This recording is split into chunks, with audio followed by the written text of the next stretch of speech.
Check 1, 2, 3. No, I'm just checking. Don't worry. Let's see what we got. Mhm,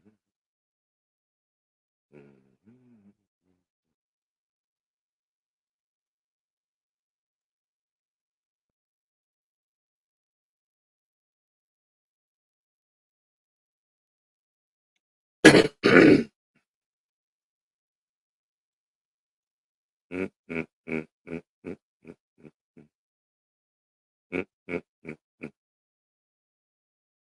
mm, mm,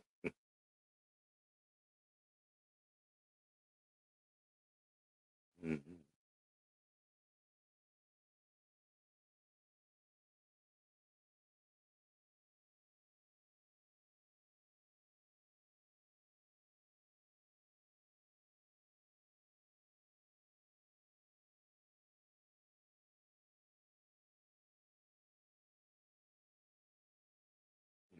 mhm, mm, mm, mm, mm. Oh, wait. Oh, wait.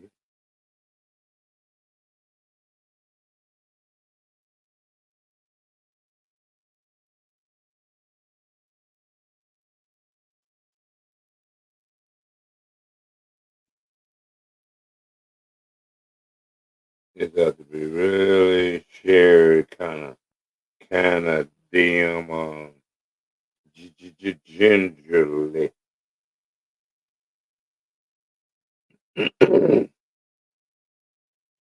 Oh, wait. Oh, wait. Mm, mm, mm, mm, mm. Uh, uh, uh, uh.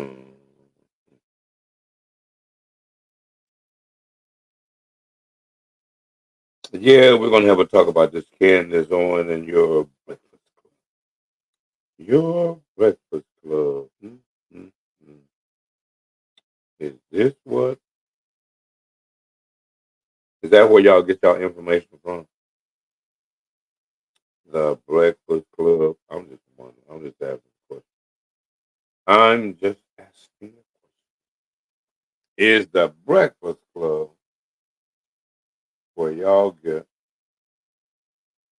the bulk of your information? If that in fact is the case, you gotta know that you're getting just what you deserve.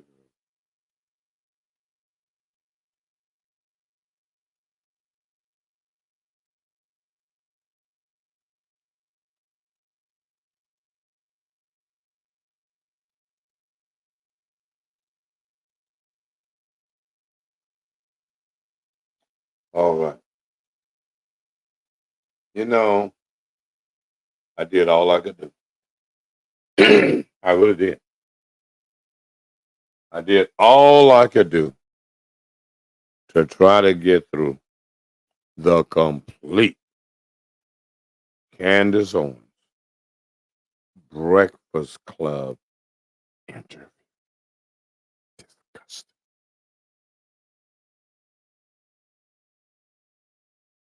And I hate to think that this is where young black folks are getting the bulk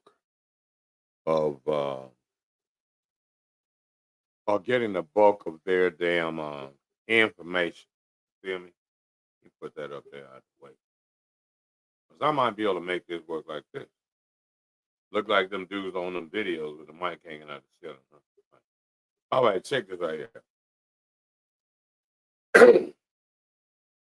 Y'all got the Breakfast Club. Let's see if it makes any, any. Yeah, it makes a lot of difference there, huh? Makes a lot of difference there. Huh? But is that difference makes so much difference that you rather it be there and distracting for moi? Hmm? Is what I'm thinking. Is that worth the takeaway? Is that worth the takeaway? All right, go anyway. How does that sound? Is that good? Somebody tap in and let me know whether or not they're good or not. is that they're good or not. Remember, in the morning. Oh, excuse me. Remember, in the morning, I'm gonna have to adjust. I saw something about uh editing photos. But at the end of the day, we are about to figure this out for all of y'all. Ain't no doubt about it. We're gonna play something real quick just to see what we got. Make sure we got music going. And Hey, before video. I take a L again, I Breakfast bet I Club. find myself again. I've been praying daily that one day I'ma slide in the bins. It should take much longer when you got nobody stepping in. Check 1, 2, 3. Check 1, 2, 3. Before I take a L again, I bet I find myself again. I've been praying daily that one day I'ma slide in the bins. This shit take much longer when you got nobody stepping in. But watch how I be ballin' in that AMG 2-setter twin. I just want a meal ticket. Just been through plenty bitches. Spinning, we spent back since I was young. I've been on plenty missions. All right, I won't let them know when Jizzle winning. That's what bring the hate. I bet they see what I do independent. Hey, this my time and this my year. Ain't a nigga that I fear. Shot up my house with my little brother. I thank God he still here. I took that look on the 10. Bet we make shit disappear. Hit up your block with fast Glocks. He about events and I get near.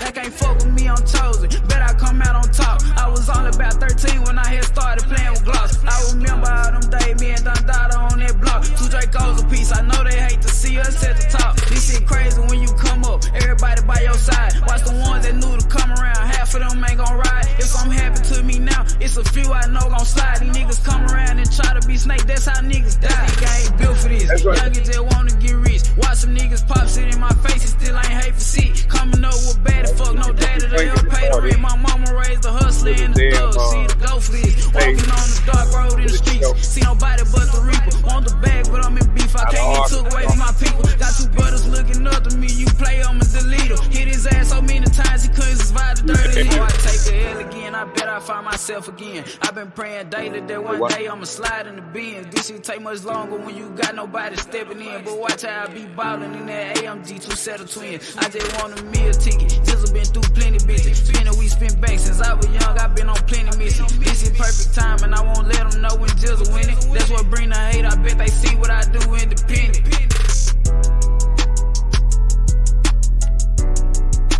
Oh boy.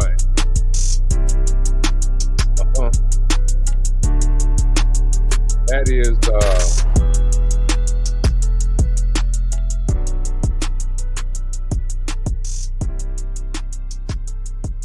and I'll tell you who it is in a minute. That is Jizzle by Boy Blam. Jizzle by Boy Blam. No doubt about it. Grandson of the grandson of Ms. That lady. That's right. Who will be on the show in the morning. For real though. You better check her out in the morning. On the morning show. I gotta come up with another name for that.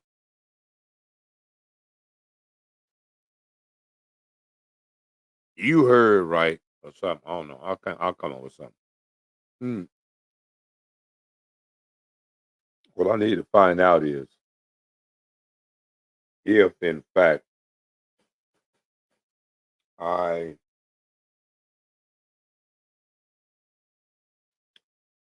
play something like this.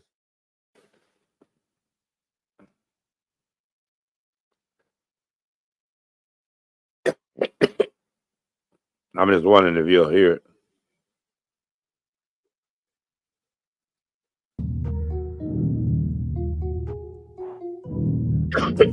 I'm just gonna check this out and see what to do. Hating ass nigga. Broke ass nigga. Mm-hmm. Got more money than all my haters. Got more grind than all my haters. Okay. Got more hustle than all my haters. What's not that? Got more bitches than all my haters. Was able to make it to the excuse me, to the show. What we are going to really talk about, although and I need to get to keep this show kind of structured, kind of tight. 11 minutes. I got to admit, I fell off. I've been concentrating on the radio, concentrating on TV, and now concentrating on brand new podcast in the morning with the famed Miss Arkansas, comedian extraordinaire, has sold out stadiums all over Vegas, New York, California, and coming to Phoenix. Not right away, don't trip. But fact of the matter is, I've been concentrating on that. And what I haven't been so hard. And what I haven't been doing, I'm sorry, I didn't have no sound. I see, I just saw it right there. All right. So anyway, let me retract. Rewind. I should have been checking this out. Should have been monitoring that. What I have been doing is neglecting politics. You know, politics, that my bread and butter. There's other stuff. Filler. Ooh, baby. And filler 2 times. Ooh, baby. So anyway, this just fill in shit, right? But right now, we have some serious issues. I'm gonna have to break this down because obviously, obviously, y'all don't get it. Obviously, y'all don't get it. and y'all let these pseudo, I know what I'm talking about, individuals have things to say in areas where they should not be talking at all. So what I'm gonna do is I'm gonna play some of this, and I didn't have any idea. I don't follow Breakfast Club. I don't follow that bullshit, right? And but I am ADOS, right? American Descendants of Slavery. American Descendants of Slavery. And so I'm watching co-founder Yvette Cornell. And she's talking about this Candace Owens fiasco of how Miss Candace has kind of fallen out of favor of Miss Charlie and them. Oh, but she's still, I'm going to vote for Trump. Now, I want to say this right now. Y'all can break away from YouTube. You really can. With Connect to your city. And with Connect to your city, you can connect to wherever your city is with your programming, with your broadcasting, with your TV and radio. And right now with Phoenix Street News Radio and Phoenix Street News TV, you, in fact, can take your program from the restricted YouTube, Twitter, TikTok, Facebook, you name it. White man.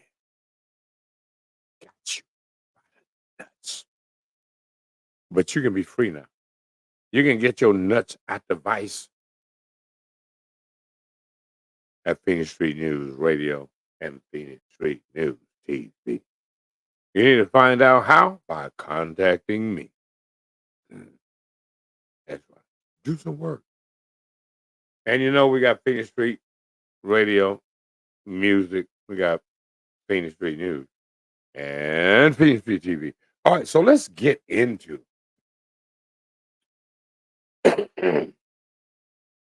and I'm going to try to stomach the entire show, but believe me, I got to cut in.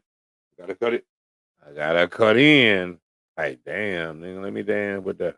I got to cut in. For real. So stop tripping. Let's go with these foods, man. Okay, let me go back here to the kind of like the beginning so y'all get the gist of this bullshit. Y'all don't want to admit nothing in. This shit's crazy. All right, here we go.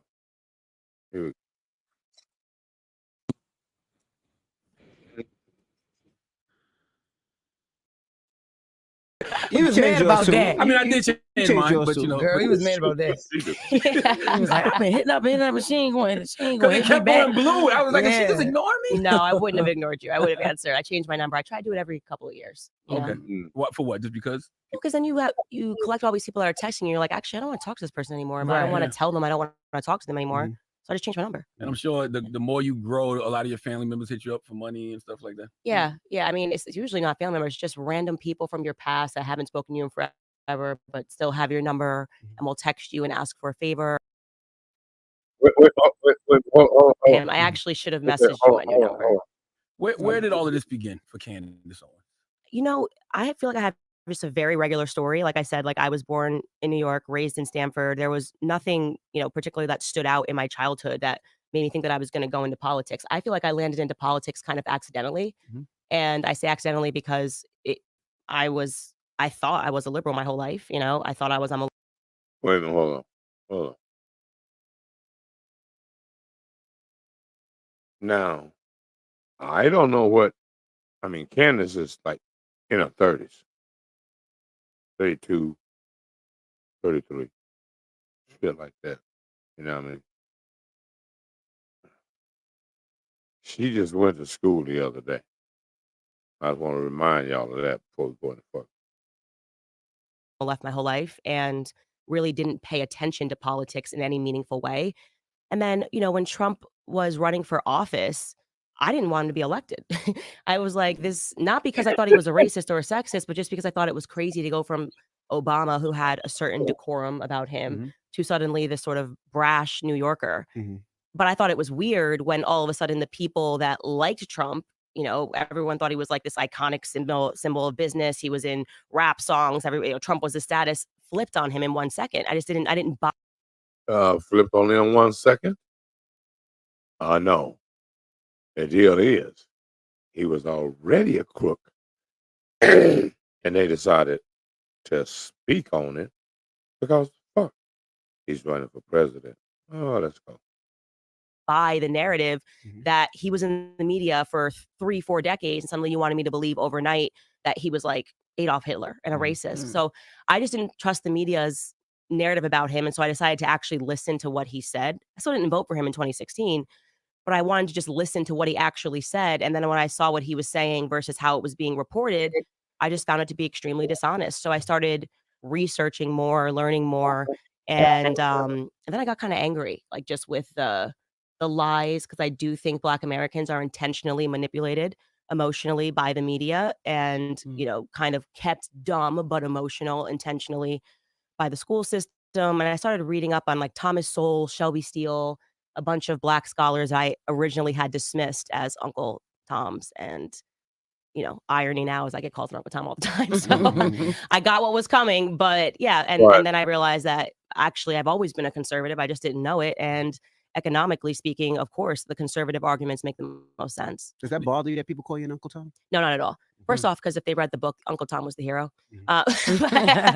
Okay, so let's talk about that. Uncle Tom was, in fact, the hero.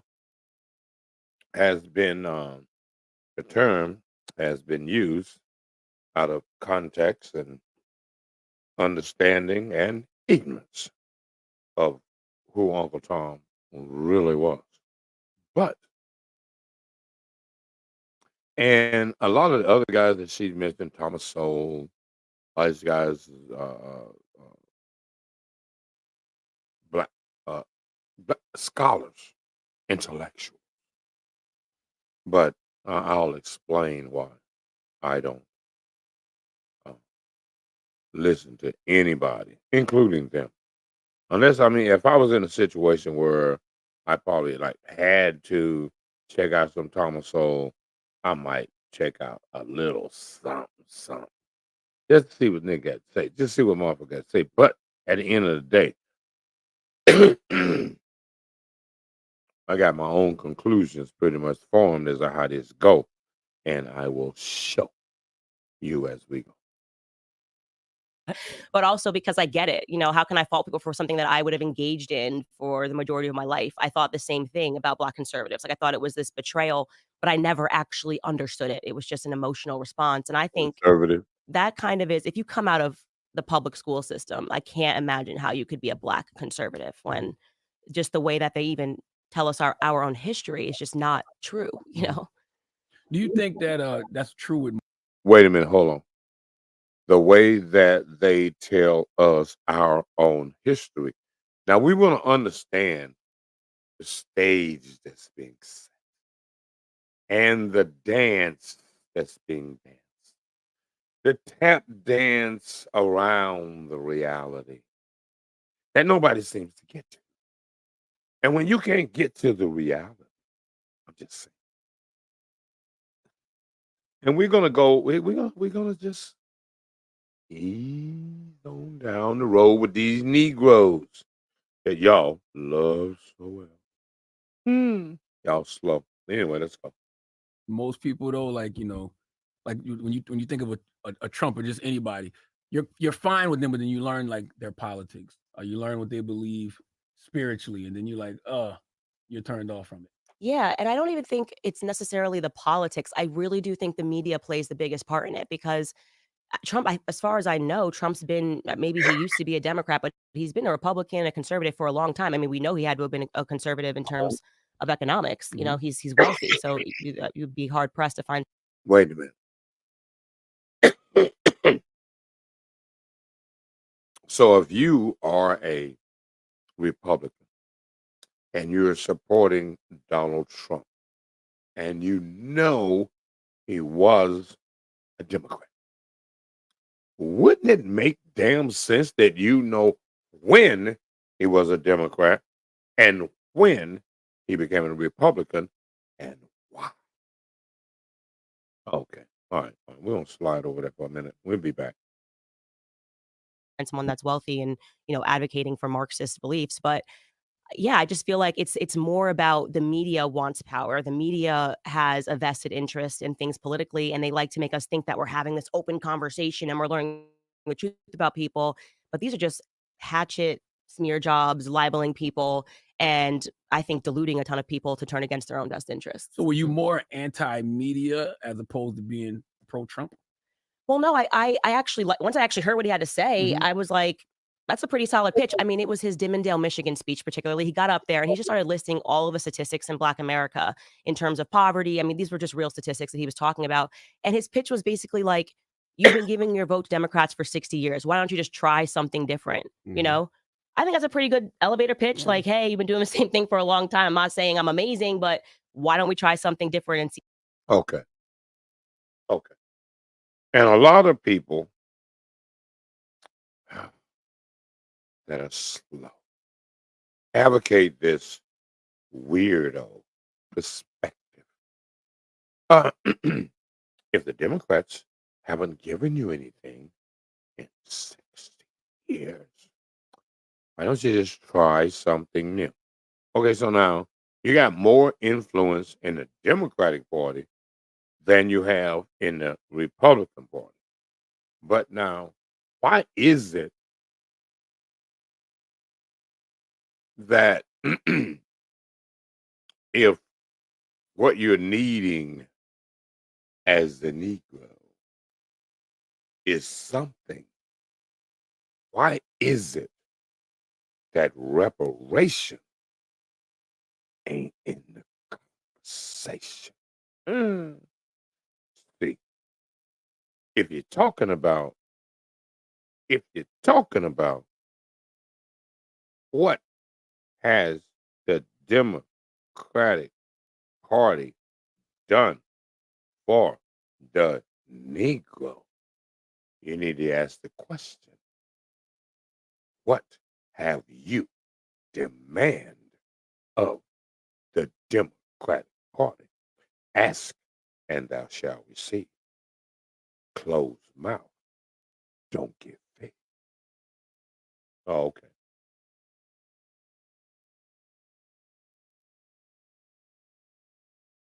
Really? It's the Democratic Party that's the problem. It's the Republican Party that's the problem. Oh, I don't think that's the problem. I think the problem is you.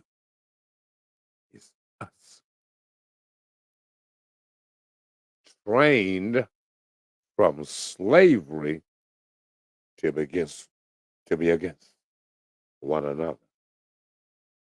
You know, I'm gonna go on with this. This is so tiresome. You have to go through this. But you got to go through something like this in order to get a full understanding of the level of of I used to be a slave, but I don't remember. I don't remember. Why don't you remember? Because you don't remember that time to keep it holy. You don't remember because you don't teach. We're going to carry on because this is a very pivotal moment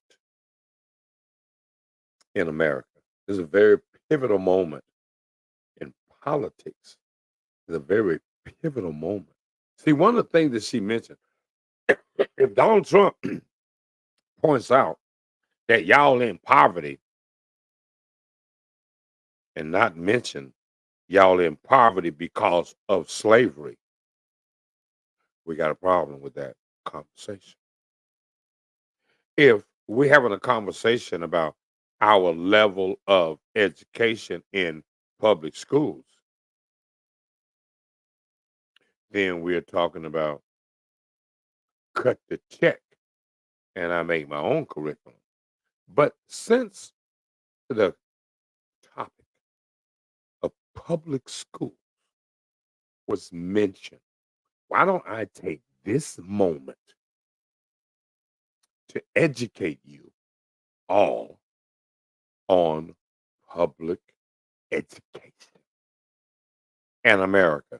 Since obviously a lot of Americans, especially Negroes, don't have a clue about America and or how we got here.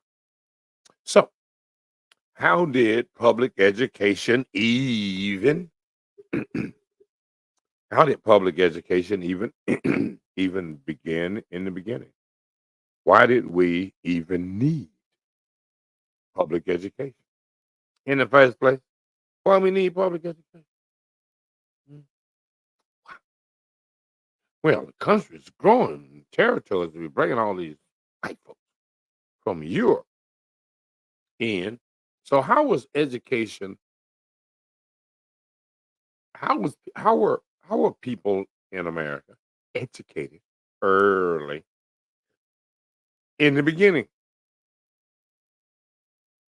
Oh yeah, that's right. At home and in church. Now, one of the things that the Catholics are known for is education. Education is what the Catholics are known for, right? Because they really emphasize education. And if you want your child to be educated, then you need to become a Catholic. You need to become a Roman Catholic. No, but 1,000 Hail Marys and some more. You need to become a Roman Catholic. And as a Roman Catholic, oh yeah, your kid get the knuckles cracked and get a great education. We're going to see to that. We need those pews filled up on Sunday. Might have been extortion, might have been just politics. But anyway, so the church and the home and whatever you did as an occupation, we'll say you got your education. Now, as the country is getting a little bit bigger, and everybody thinking, well, look, like we might have to get a little bit of a handle on this education thing. We might need to educate all of these people. You know what? Somewhat equally. Somewhat. Interesting. Okay, so we need to create an education system now. This education system, it's got to have funding. It's a public education system. Now, wouldn't that be correct? What the fuck? That would be correct. It would need to be funded. And that kind of created a little issue. The funding of this public education system. Now, a lot of you are about to hear something that you, in fact, have a name, have a sound for that. I need you, in fact, are about to hear some stuff that you probably have never heard in your life about America. And see, what's up? What's up with radical mind is an acronym. What's up is an acronym for with history, America's true self unfolds painfully. This is one of those moments where America's true self being unfold. That's what I do. Unfold the shit. Bring it to you. Clean, naked. So naked. And nasty. Don't forget that part. So now here we are with the naked truth. So we here in America, we need public education. We know that we need to fund it, and we're going to fund it with public tax dollars. What we got to do around here? So one of these really wise Caucasians, white guys, I can't remember if it was Jefferson Davis or what's it, Jackson guy. Anyway,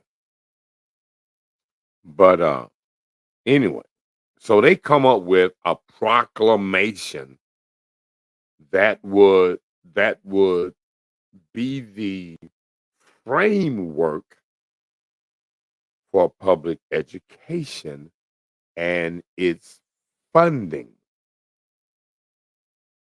Hear me, family?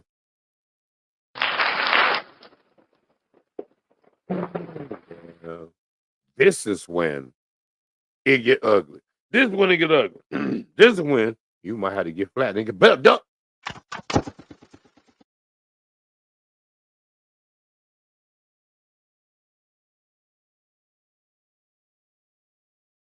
All right. This is when it gets nasty. Some of y'all might need a drink. This is when it get nasty. This is where the rubber meets the road. This is the foundation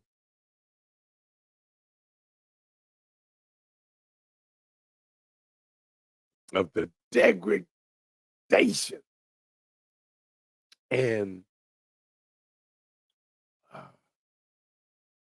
dishonesty of America. This is where the fix is in. And this is where we're supposed to take a commercial break and come back after a word from our sponsors. This program is brought to you by PhoenixStreetNews.com, the Valley's news and entertainment directory that caters to bars, nightclubs, restaurants, other entertainment venues, and provides quality digital advertising for small businesses just like you. Wait, yes, wait. There is more. Phoenix Street News is your business printing center. For all of your business printing needs, I mean all business cards, banners, flyers, logos, man, everything. Oh, yeah, I know. There is more. Now, Phoenix Street News has Phoenix Street Radio. And can we get a fucking drum roll or some shit?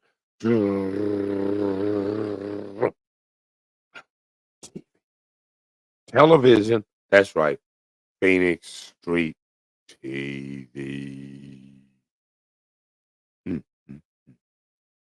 Broadcasting around the world. 190 countries. Good Lord Jesus. And you can be a part of this new frontier where there is practically no restrictions. You got your shirt off and you smoking weed on camera and sell your own commercials. Get your own money, man. Time to rock and roll. But anyway, so when the fuck was that story going? After a long ass commercial break. So now you got education, and they thinking we need to fund education. How we gonna do that? And what is this declaration in any way? What that mean? Okay, so this declaration stated, if in fact public tax dollars were to be used to fund public education, that there had to be a built-in disparity between the quality of education that a poor white man got versus a rich white man. Niggas are slaves and not in the equation. It's just white folks. And white folks. So you could almost say white folks versus crackers. Right? Or rednecks or whatever, hillbillies, whatever. Right? Because the plantation aristocrat, white man, is thinking, what is the difference between me in the big house and that white boy out there in the field sharecropping for his meal and whatever? What's the difference? Oh, that's right. I'm smarter. I got a better education. So the man said, look, if we are going to have public education funded by public tax dollars, we need to have a built-in disparity between the quality of education that poor white folks got versus rich white folks. Now, that's going to be a pretty interesting equation. How, in fact, do I bamboozle, hoodwink the public and they not even see it? How do I put deceit and deception in front of their face and they don't see it. Well, now how did they do it? How did they do it? Well, public education system created, you guessed it, school districts. School districts. Bam, bam, bam. School districts. Oh, shit. How are those school districts? The schools in those districts fund. Where does the school in the district get its money? Huh? Property tax. Ah, property tax. Yeah. So check it out. If the property taxes is low in your damn side of that town, Joe, what you think kind of money gonna go to the school in your damn district? Mhm. So if the funding for the school is directly proportion to the value of the property in the district of the school, then in a nice neighborhood, well, out there, well, them houses out there, man, that property tax is way up there. That property tax way up there. It sure is. In my school, in my way up there tax district, while we move out there and stay together, our tax burden is pretty much uh, zero. We put away 500,000, 50,000, whatever and shit, hand it down to the kids, tax free. But see, that's the way it is. That's the way love goes. That's what how it is. Now, for us, in this game that they have already played and set up, whereas it is a built-in disparity in the quality of education that rich white folks get, but poor white folks get. Now, what kind of education you think that we get? Mhm. And what kind of politics do you do to offset that? None, because you didn't even know it exists. You didn't know they already had the beat down in place before you became relevant. Because you a slave when they chopping this up. And when they get to chopping this up, you get the damn results and get to pick one side. You don't know which side to pick. Both these motherfuckers about to be the one that kick your ass, kick. But okay, so check this out. So you got that. That's the one disparity as far as America's concerned.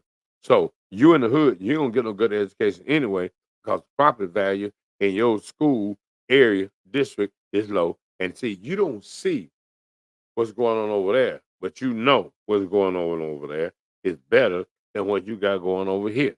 So what you do is, first chance you get, you move from where you at and go over there where they say you already know the education is better. When you get over there, what do? They leave again. And then you like, oh shit, what's up? Oh, y'all out there now? You woo again. And then what happened? Get motherfucker circle back around and leave your ass out there swinging in the wind. So see, where you were was where it was. And you following this shiny object. Now, nobody mentions the reason why we got all these problems that they're trying to point out that the Republicans may be able to save is because we had slaves. Without slaves, we normal like everybody else, kicking everybody else's ass. And I want to talk to you Africans in a minute too, because y'all fucking with Beyonce and stuff, talking about she ain't black enough. She that she repping Beyonce repping the American flag, right? And so the Africans say you ain't even dark enough to represent Africans. We represent Africans. Now, what you represent is slave sellers. That's what you represent. And we represent the results of that slave seller. See, Beyonce got to be light skinned because the motherfucking slave master was getting it in. Now, while we talking about skin, you can go to any African marketplace, and I bet you find some skin lightening cream.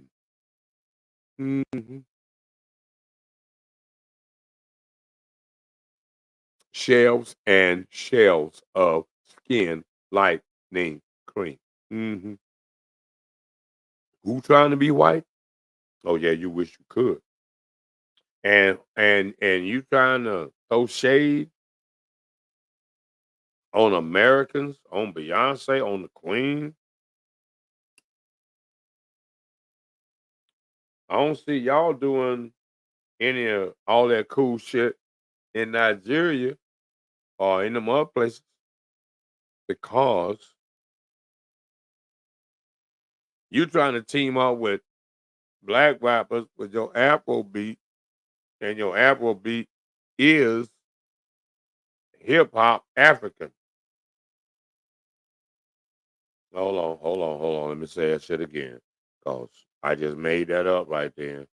And the spirit had moved. Just said it. Just said it. Motherfucker just said it. You are hip hop beat, not Afro beat. And even if you were Afro beat, Afro came from Afro American. So what you are doing is taking Afro, which is 80 US American, and making Afro American African continent music.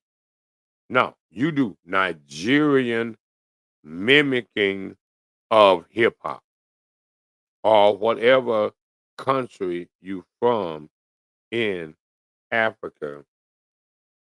You use that style and then you mimic the real niggas. Because see, look, we ain't you and you ain't us. Because if you was us, you had already did hip hop. You done had a long time over there. You see the mom, you ever see the motherfucker on his damn tiptoes with his straw and shit around his legs and shit, or the whole straw thing around him, and he on his tiptoes. The fuck out of here. That shit, it look any kind of way like some hip hop. No. Let me get back to these motherfuckers right here. I'm about to have to go in on these motherfuckers. See if it gets better for you. And then suddenly I like flipped over to CNN and it was Don Lemon's like crying. You know, I think it was I'm maybe being, but it was just they were so dramatic and they were lying about what he said. They're like, he looked you in the face and told you you were poor. Like I'm like, that's not what he did at all.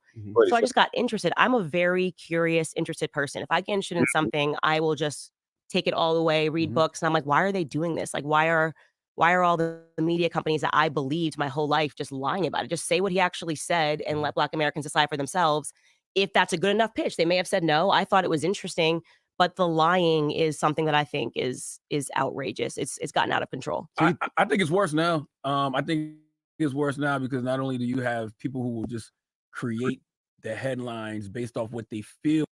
Okay, so he's feeding into. Okay, yeah, the media is the problem. These fools ain't got sense enough to understand America is the problem.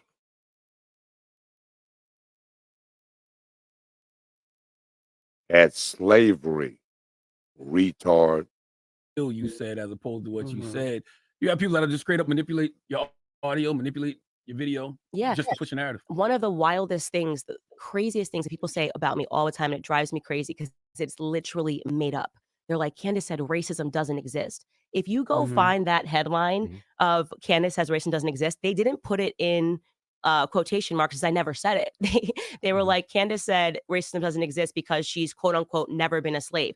The words never been a slave came out of my mouth, Mhm. but I never said racism doesn't exist. And it was in the context. Wait, hold on. See, this the bullshit right here. Never been a slave.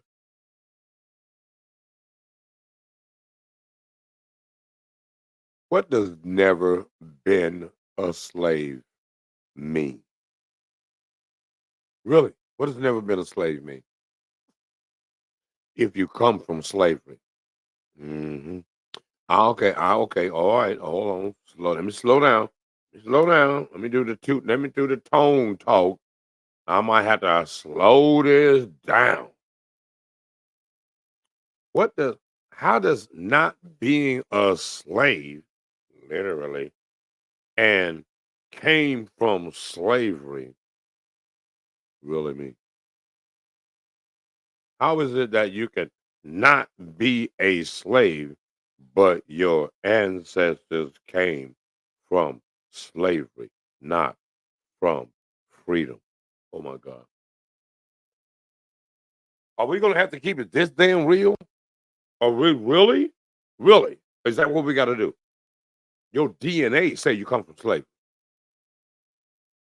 Unless your parents aren't from America. Unless your parents came to America after the 80s, late 70s, mid 70s, came to America, then you might not be from slavery. But if your parents been here, oh yeah. Oh yeah. You are slow it down. You are where you come from. Mm, mm. Not what you claim to be now. I mean, you can call yourself anything today. Oh, I'm a winner. No matter what.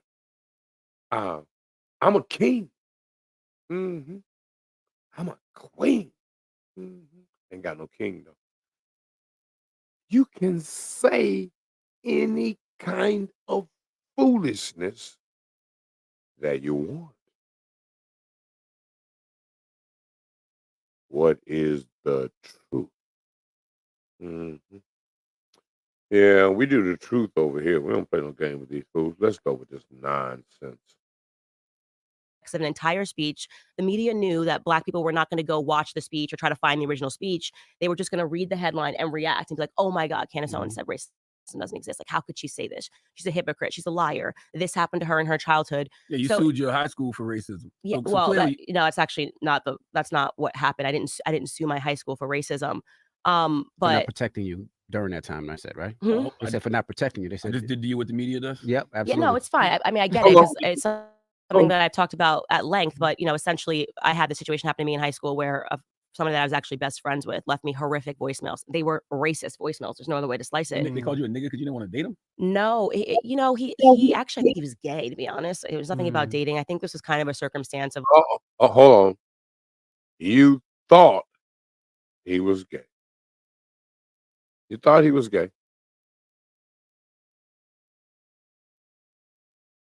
Now what I uh, uh, uh, uh. Now, you know what? You know what I'm thinking? In this kind of scenario, she didn't want to give him none. See, the white boy wanted to hit that. Right? He wanted to hit that. And he's like, well, we the only one like you ain't gonna you hanging out with the white folks, you ain't gonna let us one of the white boys hit that. And then he end up married to a white man. Come Come on. Fool. Come on. Like, I had my first beer. I'll be honest, I got a boyfriend and I just stopped hanging out with my friends. Very typical high school stupid stuff. And this gay guy that I was friends with was like outraged by it. And one night he was out drinking with kids that were way younger than him that I had never met, and they left me. Wait, hold on. What did she say? She said, where's my shit there? This ain't that as big as it's supposed to be. What the fuck is going on?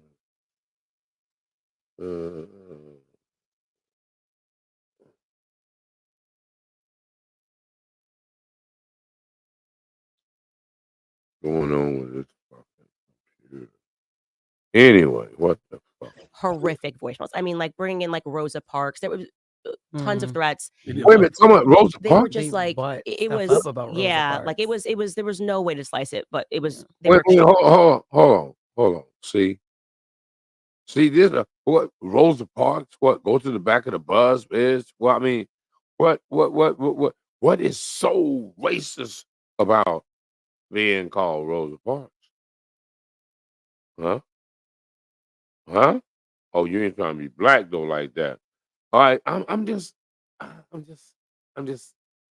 asking some questions along the way. extremely racist, and it was terrifying too because I didn't know who the phone calls were coming from. Long story short, one of the kids in the car happened to be the governor of Connecticut's son, so it became this sort of overnight political story. And while it was going on, and there were like news cameras in front of the school, I left school and just homeschooled for. Oh wait, but hold on. So she's in a school where one of politicians' kid is going. You know, why is it that nobody ever asks these people about their damn background, about their parents, what their parents do, where their parents from, where they come from, what they born? How come these people don't ask no goddamn questions? Y'all be playing pseudo journalists. All right. Oh, if you're gonna do that, you need to ask some questions because none of this makes sense. She's not that old. She's in her 30s. Where the fuck she's from? Where her parents from? Her education. Oh, I was in this school where a politician's kid is. All right. Anyway. I think it was about 6 to 8 weeks, and basically we got reimbursed for the time that I was homeschooling. Is what happened. But Wow. yeah, so Wow. when people retell that story now, it's like she sued her school for racism, and the NAACP helped her, and I'm like, no, the NAACP did not help me. They used my face and my name to fundraise for the NAACP, which is actually the reason why I don't like the NAACP. It's like a very valid reason because I was a little girl, you know, I was 16, 17 years old, and it was a really hard situation to go through as a child. You know, I'm not like I am now, 34 years old and married with that. Well, wait a minute, hold on. Wait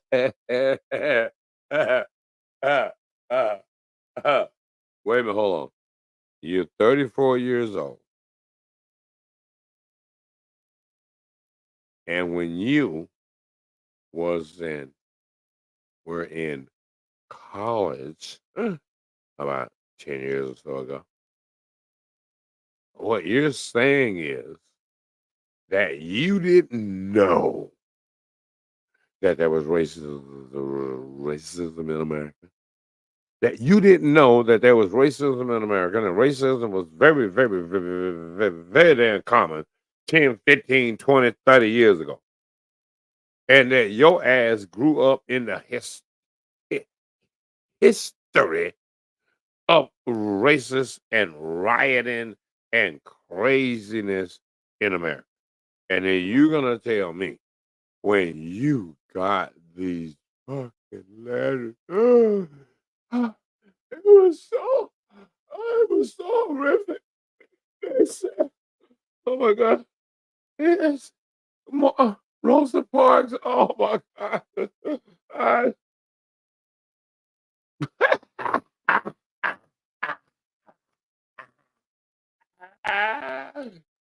She's 34 and totally retarded. And so are the other individuals on this program, especially the guy with the painted on beard. Good Lord Jesus. That support system. It was kind of fame you don't want, you know? Mhm. But I'm actually very grateful Wait a minute. Hold on. So what she's saying is that the NAACP that was fighting in her behalf on this situation that the people end up paying the homeschooling for the hours and hours and hours of homeschooling that she received. They reimbursed for that. But, oh, they weren't supposed to use your face. You were the story. And you, the story, your face, yes, got them more money, but they white folks anyway. What? Oh, you know what makes me so weird? It's like black people don't know we black people. Don't know we ADOS. Don't know we came from slavery. I'm kind of wondering how y'all try to outrun that. Everything that is, and is you. And as a result of that bullshit, you want to make like it never happened.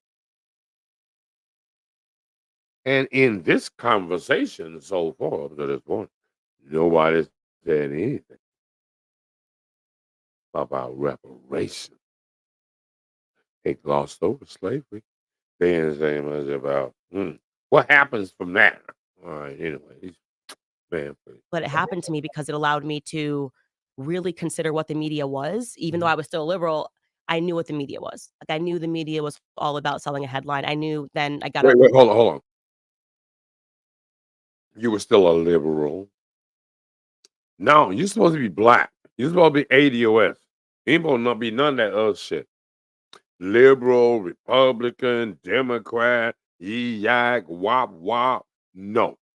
We support the party that give us what we fucking want and what we need. Those are the ones that get our vote because our vote ain't no damn gift. It's an exchange. So now, I was a liberal.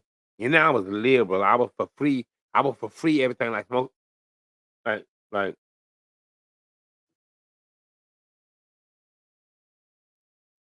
you know what always is always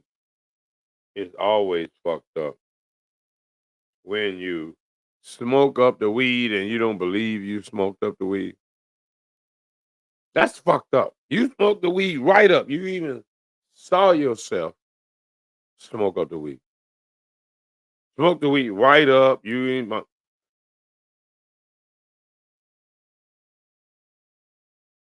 and had a nerve to like, oh, damn, did I smoke that up? Fool. Of course. Your eyes must be high. Anyway,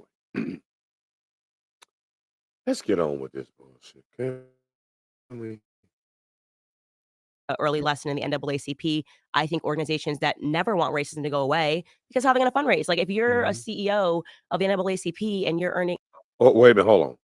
So the NAACP is basically a fundraising organization, and it needs fucked up situations to keep with their fundraising.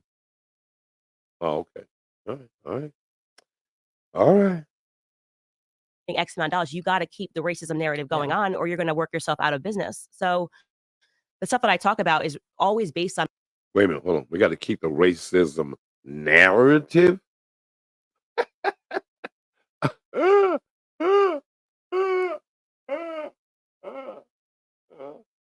Oh hell, this could take. I'm gonna need more motherfucker. I'm gonna need more weed. Can we bleep that part? Rewind it, whatever.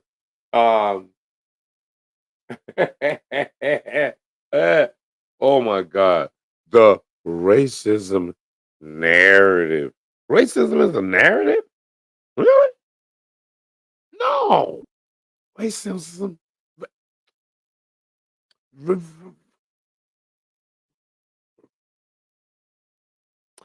Racism is America. Man, y'all better cut the check and quit playing. Oh my God. Donald Trump says it's gonna be a bloodbath. And these fools here. Rah, rah, Trump. Rah.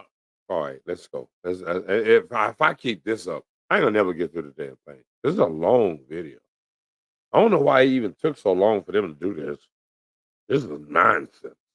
On my experiences, and yeah, so it's just crazy to see how it gets manipulated in the press. Now, you said something earlier. You said that you wanted to listen to what Trump had to say. Mhm. You said in 2016 you still didn't vote for him. So looking at the country now, right? And of course, there's Trump, there's Biden. Who do you think is better for our community?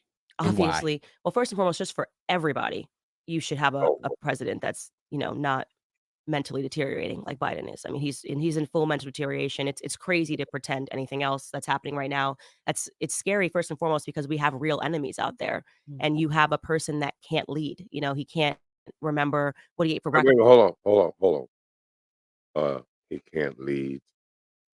Excuse me. Presidents don't lead.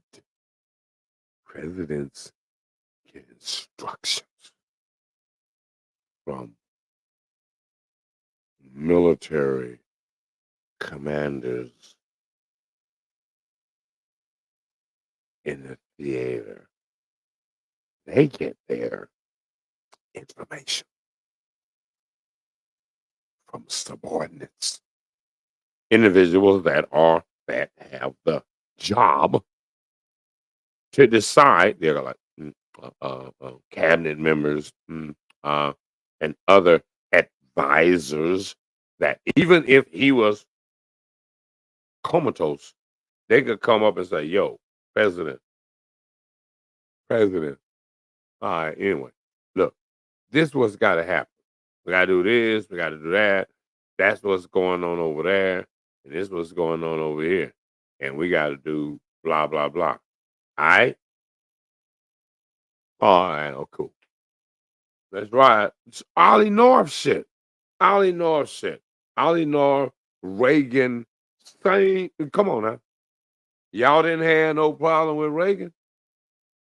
Y'all actually decided that Reagan was over the edge. All right. Somebody ain't Reagan. Well, Reagan. Y'all didn't have no problem when Reagan was fucked up. They had no problem. When it came to Ollie North is in Arkansas while Bill Clinton was president. I mean, governor. Freudian slip.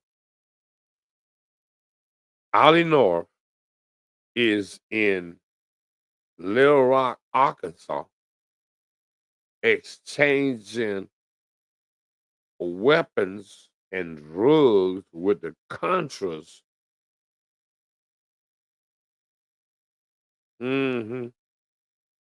To take drugs and guns to Los Angeles and distribute it into the black community. And then they said, well, I don't think Reagan remember anything, I mean, he kind of like a little slow right now. He a little slow right now. He a little slow right now. So he a little slow right now. And Ollie North must have did that all on his own. And Ollie North took the fall for the Iran-Contra deal, and then Bill Clinton for letting it all go down in Little Rock, Arkansas, became president. Oh, anyway, that's another story. Y'all don't want to know nothing about that. Y'all don't want no truth about nothing. Anyway, so let's. Oh, God, this is just bad.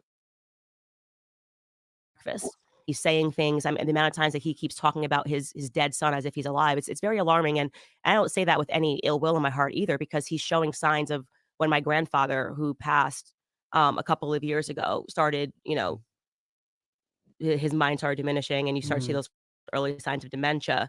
The way he walks, his gait, the way that he's falling, that this is crazy. Everyone should be outraged, whether you're on the left or the right. But in terms of the better candidate for Black Americans, I asked people the question, how were you living under Trump? The person that they told you was going to put us back into chains and we were all going to be slaves again. How was the economy under Trump? And how are you doing today? And every time you ask that question, everyone knows that they were living better under Trump because. Okay. We're living better. But y'all living better under Trump? Remember, we had the pandemic.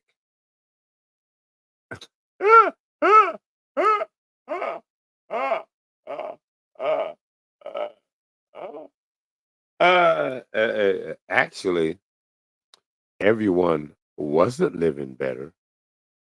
White, rich America was living better. Yes. Broke ass America was not living better under Trump.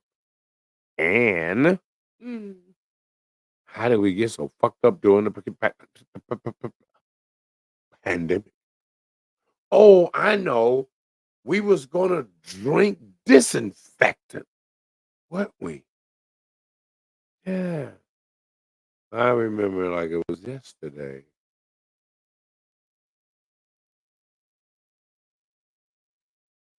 And Trump being for corporate America, not wanting to admit that, yes, we have a pandemic and we need to shut everything the fuck down.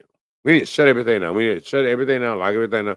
Bam, go home, relax. No, you want to make like it didn't exist while millions of Americans died. And we have people talking about, and she'll talk about it in a minute, about the vaccinations. So think about this. Where do you think we would be if we hadn't had quarantine and vaccinations?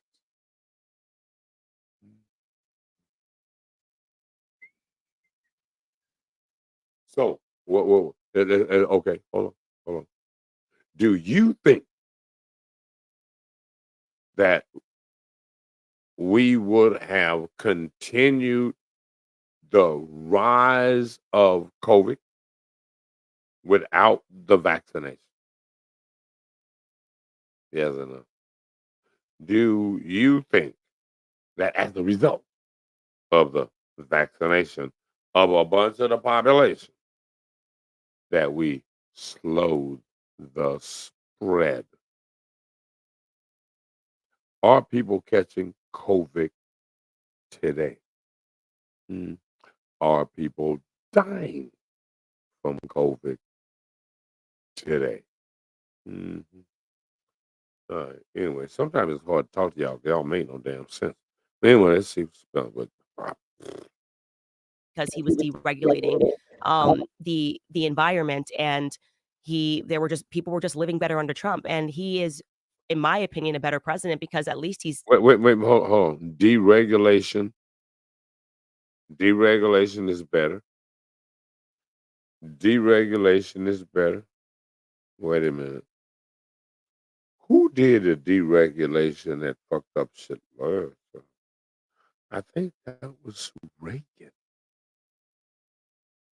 the Godfather. Oh boy. Anyway, let's go. Dun, dun, dun. He's telling you the truth, and he's telling you what he actually thinks. One of the things that I hated the most about him when he first came on the escalator, I was like, oh, he's way too brash. Obama sounds way more polite. But I asked the question, do you want to be politely lied to or have somebody that's at least telling you what they think about you in no uncertain terms? Wait a minute. Wait, hold on. You want somebody to lie to you nicely? Or you want somebody to tell you exactly what the heck is on their mind, even though it's the dumbest thing you've ever heard? Okay. So, I like Trump for a ton of reasons. And for me, it was always about the economic arguments. And I knew that he was going to be a better candidate for Black Americans because of that, especially, build the wall sounded so wild, right? Back in 2016, it sounded Build the wild. wall has to do with It sounded doing what? xenophobic. And I was saying, if these illegals get into the inner city communities, the first people that are going to be harmed are going to be Black Americans. People actually were mad at you, right? When you got into the conversation with T.I. at the Revolt Music Conference, right? And you were saying that, and people didn't understand it, but it seems like people are understanding what you were trying to say back Do y'all think Revolt is going to be revoked? I'm sorry. then. Yeah, and I am so happy to have those moments because, like, I think T.I. is a trash person. I'll say that 1,000 times over because first and foremost, I had spoken to T.I. prior to that event. Like, T.I. was the only person on stage that I actually knew, and for the same reasons that I met you. Kanye had put us in touch. We had talked, and I know that T.I. thinks more conservatively. So he was literally putting on a show, and so it just makes me wonder, especially with all the stuff that like came out in the Diddy lawsuit, like who's controlling T.I.? Because that was wild. He was literally putting on a show like he didn't know me on stage. Like he was surprised I was saying the stuff. He was way more level-headed and rational when we were on the phone. And I still look back on the moment. I'm like, what was he doing? It was like a circus act up there. And he was doing something that I thought was harmful because we were actually having a great discussion. And yet he created a little moment. And that was all the media ran with, despite the fact we were on that stage for hours. They ran with that moment. And I was really upset about it. But you're right. I was talking a lot about illegal immigration and saying this is something that we need to pay attention to because eventually the Black vote's not going to matter. Something that they worked so hard for is not going to matter. They get enough illegals in. What are we at? 10 million under Biden. And they're doing it intentionally. Like it's going to be the same thing that they did to Black Americans in the 60s. What Lyndon Baines Johnson did when he established welfareism. Hold on before you get into the welfare. Do y'all understand that the majority of Hispanics and immigrants vote Republican? These motherfuckers come from dictator countries. These people used to that. They ain't used to nobody talking about helping their ass about nothing. Now, she's getting ready to talk about welfare and Lyndon Johnson. Now, we have to understand that Lyndon Johnson passed the Civil Rights Act 1964, right? They ain't black folks are right of us. And he ushered in what they call the anyway, I think she's going to mention the term for it. She's not going to mention the results of it. She's going to tell you about the welfare state and the welfare state coming into the home. Oh, I think I spelled her damn name wrong. Stupid me. I didn't even look it up. Because I think I put an I instead of an A. But anyway, on her. So I might be able to correct it. Maybe I can. I think I can. Let's see here. I might do that right now. Right now while it's live.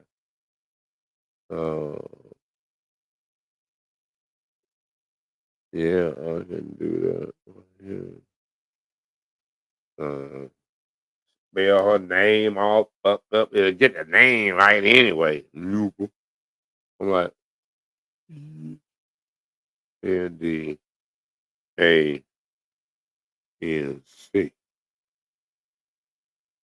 Oh no, HCE Candace. Good, are you? are stupid or both. Mm. Mm. Candace, like Ace. Like Ace. Ace, baby. Ace, baby. Ace, baby. Ace, baby. Ace, baby. Ace, baby. Ooh, ooh, ooh. Go ahead to these other ones. Change that. Good thing I caught that. I be looking stupid all over the fucking internet. Like, you just such a fucking dude. I'm like, yo, bro. It ain't my fault. Blame it on the whatever. It's like, motherfucker, we don't know what the condition your condition was in. We don't even care what you say it was. Okay, save changes. Bam, bam. Hell yeah. All right, cool, cool. All right, so let's get some more into this, man. And like I said, this a long ass video. Ooh, Jesus. I don't even know if I can take it. Some in the Great Society Act. They want to get these people in, offer them handouts, and turn them into economic slaves that will continue to vote for Democrats because they're getting. Hold on. Want to turn them into economic slaves with the welfare system. See, wait a minute, hold on. So see what had happened was up until 1964, black folks was the most married people in America. That's right. Was the most married folks in America. Got free though. Got free in 64. And Johnson ushered in the bill and expansion of the welfare state. Said black women, we your daddy now.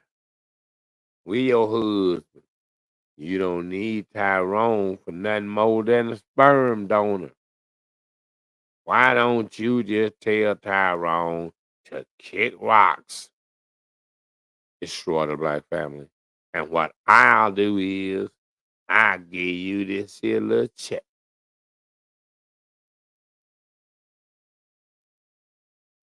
That's right. So this whole notion of people not understanding the welfare state, black women took the welfare state, feminism, and left the black family. Now, whether or not Democrats knew that the sister was going to dip, but I can kind of believe that because we got so many light skinned niggas, that Mr. Charlie had gotten pretty familiar with Sapphire over the years, and she couldn't wait till to get away from Tyrone. And now she won't make Tyrone the problem. Tyrone the problem. Miss Charlie ain't the problem. Slavery ain't the problem. Tyrone the problem. Mm. Oh, okay. See why I don't pay y'all no attention. Free handouts, and it's incredibly racist first and foremost, but because Black Americans are still, a lot of Black Americans I should say, are still living under this deception that Lyndon Baines Johnson was a good president, even though he wasn't a avowed racist. I mean, he hated Black people. I mean, one of the so many times, I mean, hard R referring to us as the N-word. I'll have those N-words voting Democrat for the next 200 years, and this man is being hailed as a hard R, hard racist. You know, without the civil rights. So let's think about that. Without the Civil Rights Act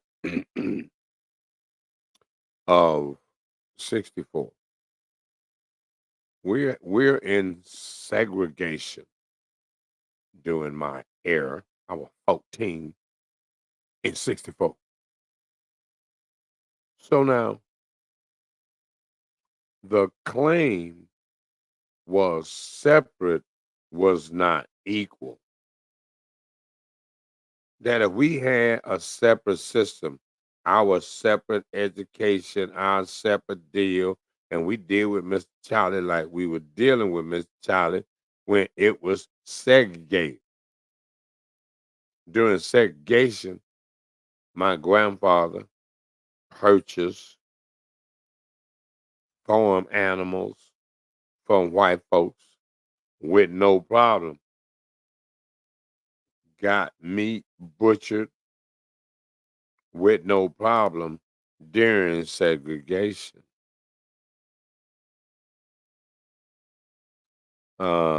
Man. All right, so you get, because in segregation,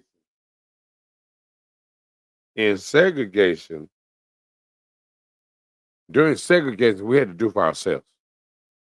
We had to do for ourselves, had to have our own businesses, our own everything. White folks had it, they needed us, they had to come to our community, get us, we go to work for them, come back, blah, blah, blah, blah, blah. Right? We had our own shit. Okay, so when we got integration, our shit became not important. Our shit became not good enough. White man stuff became everything. And Sister Girl said, I don't need a black man. This here is my chance to hit the road, Jack. So now we had white light-skinned niggas because we had slavery. And then now we got a sister marrying a white man. It's been damn. All right, cool. Anyway, let's go. My daughter's hero because he had to sign the Civil Rights Act, essentially with a figurative gun to his head because the country was on fire. You know, JFK had just died, and there were riots in the streets protesting because of racism, and he did not want to sign it, but he did. And with the other hand, he signed the Great Society Act and incentivized welfareism and, you know, programs to incentivize not marrying black men. You know, to think that we had government agents knocking on the door, going into the homes of black women and being like, there better not be a man that lives here. We're just here to check to make sure. If you want this check, dad can't be home. Every other ill that Black America is facing today is because we've removed fathers from the home. So I'm like a big, I use my platform. Hold on. Every ill with Black America is because we had slavery. What are we talking?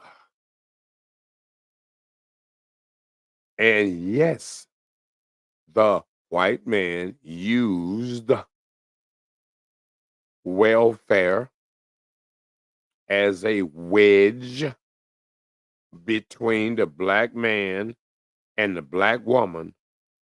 But we gotta think, how was it that damn easy?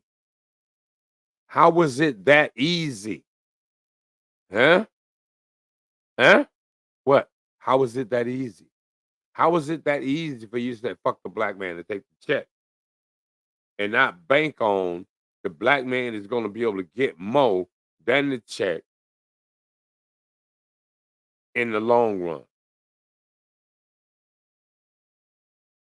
Because you're going to help him. But you don't want to help him because you've been hooked on Miss Charlie, the little penis.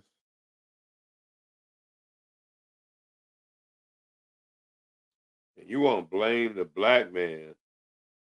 You don't blame the black man for the breakup of the black family when welfare and black women broke up the black family voluntarily. You didn't have to take the check. You didn't have to take the check over your man. But you didn't think your man was all of that. You had no respect for your man for a long damn time. You know, it's one of the things that I often hear about women who say, well, I had a man over here, and I had a man, and then that man wasn't the right woman. That man woman.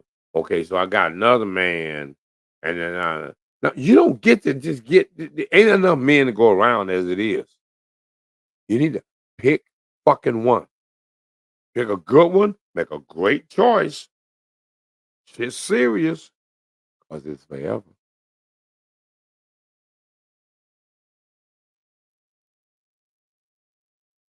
But you get to, oh, okay, I'm gonna try this one, or that one, I'm gonna try that one, or I don't know, I'm gonna try that one.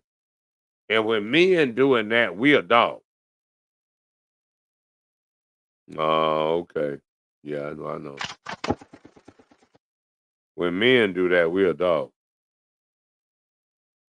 But you being a hoe all the time. All the time, because you ain't married, you ain't got no choice to survive, because you need to pinch off a man to survive. So if you ain't married to a man, you got to get stuff from a man. And if that man ain't forcing you to marry him, then you telling him he ain't good enough, but he's just good enough for you to use. Whatever. Platform to talk about men a lot and the need for male leadership, everything that is so harmful, this, Me Too, false feminism, all of this crap. It's anti-man, and it's anti-man for a reason, because a society cannot survive without strong men. A household cannot survive without strong men. We need strong men to lead homes. And so the fracturing of the Black family, I think, was the test. Like, like we were the mice in the experiment. Like, let's see how that goes. And now they're kind of doing that writ large. And I just, Wait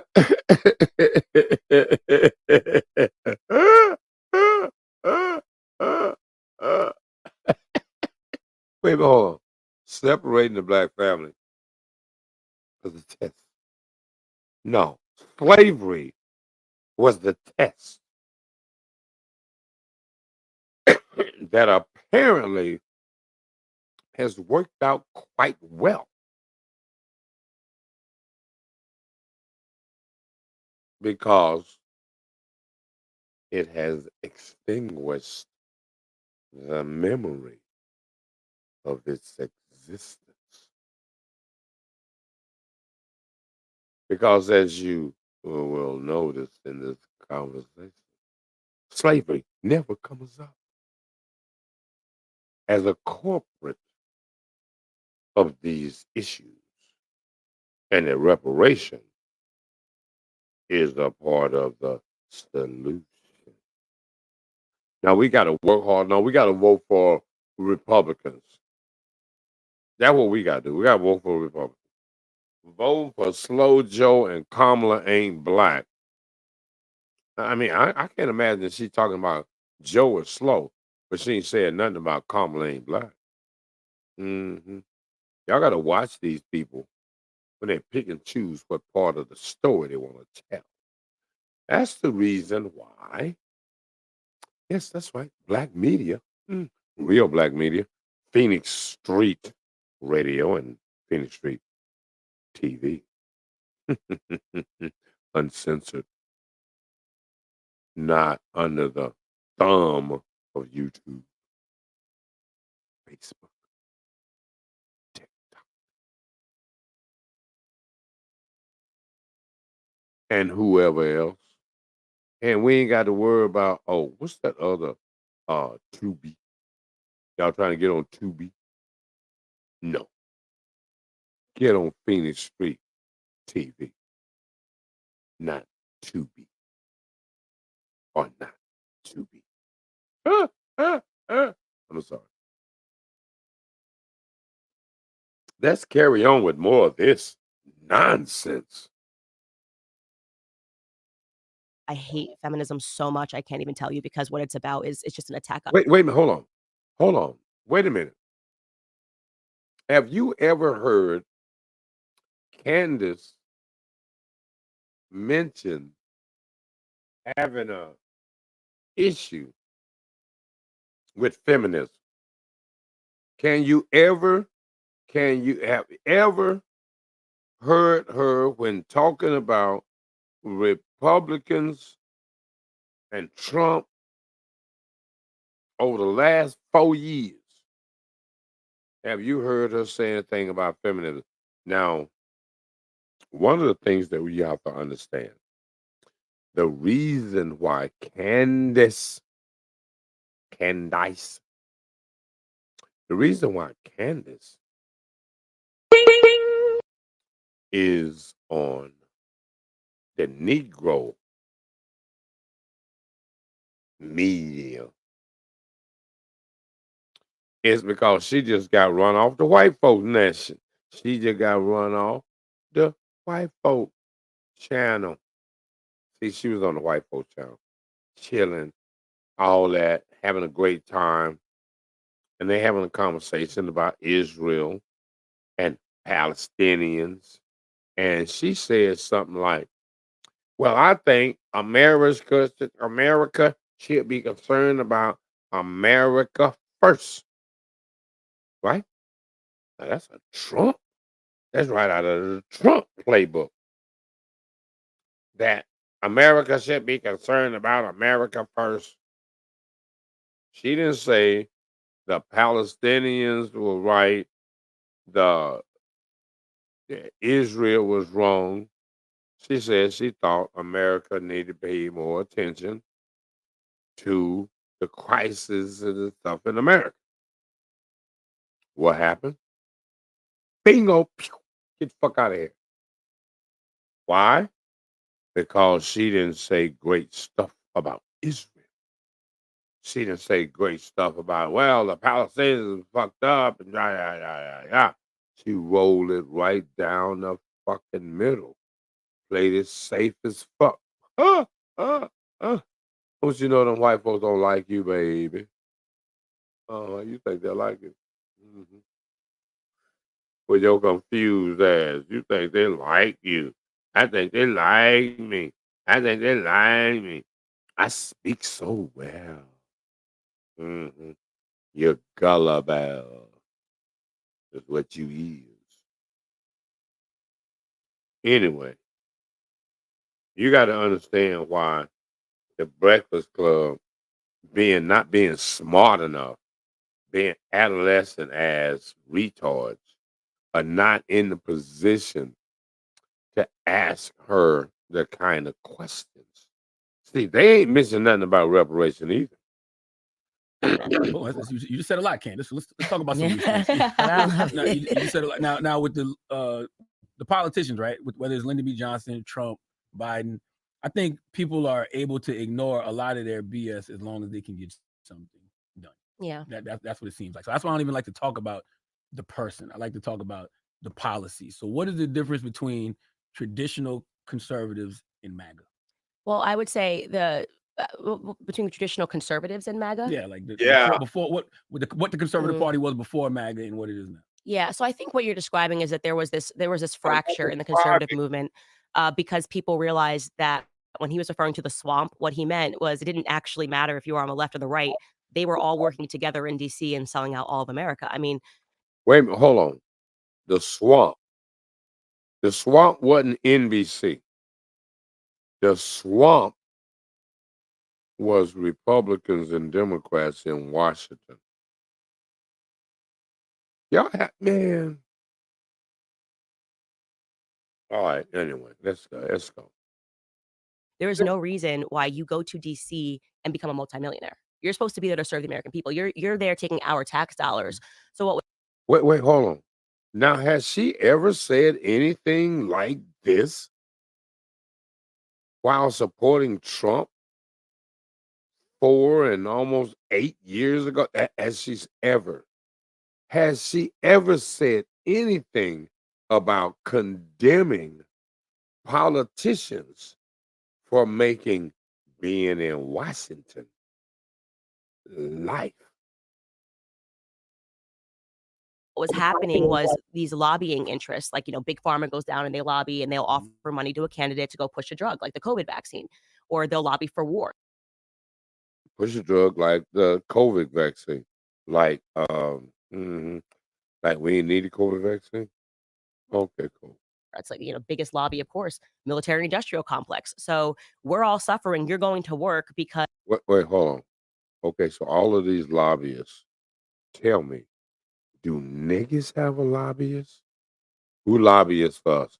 Who's at the White House demanding reparation right now? Who? What kind of lobbying group is doing that? Is Candace doing that? Mm-mm. I ain't think so. Y'all tripping. these lobbyists are getting their incentives done by buying out these politicians. And so Trump kind of hit the scene as somebody who wasn't bought and paid for because he didn't need their money. He wasn't like a random congressman going to DC with no money. And he just started talking about the swamp. Like it's not even Republican or Democrat. And I want people to wake up to that because I'm not here like ride or die for Republicans. They all sell us out. Like the stuff that they did during COVID is criminal. It's criminal. And Who was found on that? Like, I mean, just the free handouts. First off, trillions of dollars. You're signing these omnibus bills. If you read into it, where that money is going, it's insane. It's literally. Hold on. Now, what do y'all think the majority of that money went? What do y'all think the majority of businesses are? You think the majority of businesses in the black neighborhood? Or do you think the majority of the businesses in the white neighborhood? Huh? Mm-hmm. So, that being said, and if that's the formula of bailout, who were they bailing out?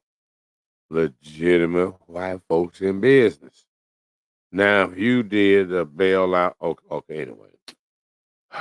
Good Lord. Going, to museums, boards of museums. They're quite literally money laundering is what's happening when they sign these bills. But they keep it so that the information level is so low for Americans that it's like, oh, COVID's so bad. Like, we're going to give you a check that's like, $300. This basically describes welfarism, right? Like, despite the fact that there's been trillions of dollars since the establishment of welfare, Black Americans are poorer today than we were before it. People. Yes, because without marriage, you can't build wealth. Retard. Yeah, welfare was designed to destroy the black family and destroy any means of building wealth. What happened? Black women bought it and are still buying it. So, when does accountability become a factor in these conversations? When does how we got here become the conversation other than we are here? Oh, yeah, we know we're here. That's a reason why we're here. That may mean to be addressed. And how come we can't address that? How we catch the disease is a lot more important than the symptoms of the illness related to the disease. More America, I'm talking about let's just treat the patient other than cure the patient. And you can treat the patient by coming up with the vaccine called reparation. Thank you. Cut it. I'm sorry. Lost my mind. Let me get back to these retards. People don't know this, but during the time of Jim Crow, before welfare was established in the 1950s, Black Americans were actually outpacing white Americans in this country in terms of economic growth. And the reason for that was because our families were together. Like, we had good values. The government only wants to give. The reason for that was we had segregation.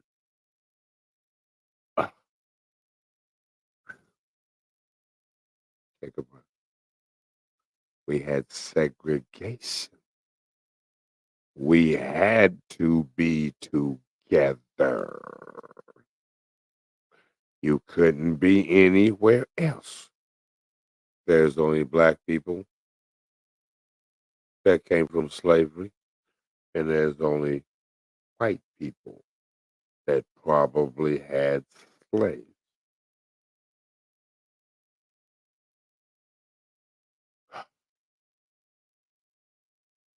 This is the reason why shows like this are important. It is also the reason why there's a good, there's a guy like myself, radical mind, blessed one. You got to go through a whole bunch of books and documents to be able to figure out the ABC of where we are. Without slavery, there is no America. And without slavery, there's no poverty in the Black community.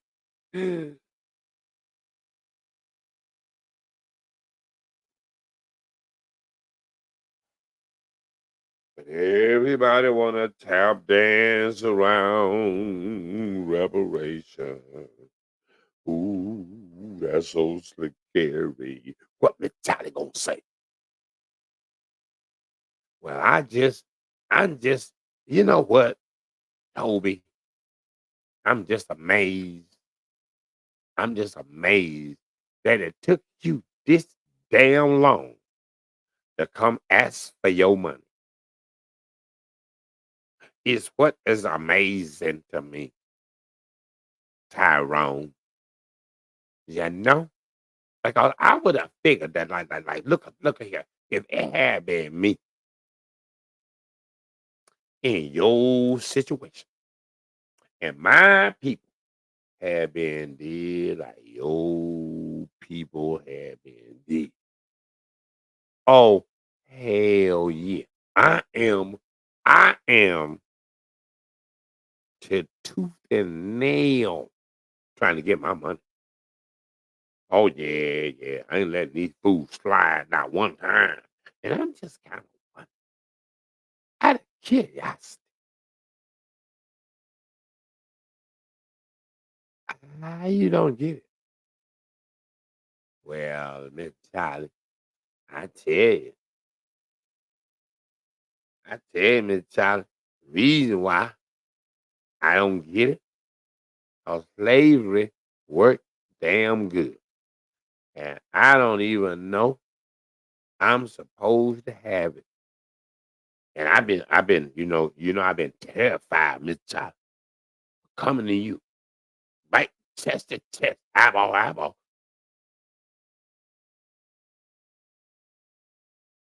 Miss Charlie, I need Miss Charlie, Miss Charlie, uh, Miss Charlie, I, I need that check.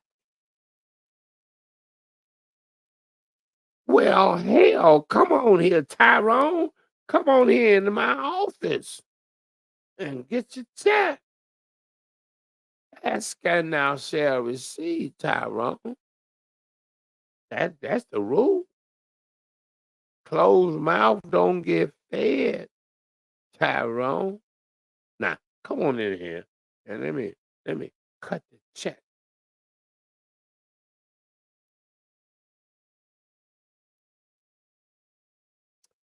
Lord.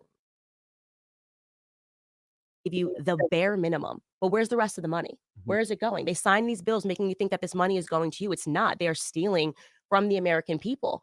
And you look at. Wait, hold on. They're stealing from the American people? No, they're stealing from niggas.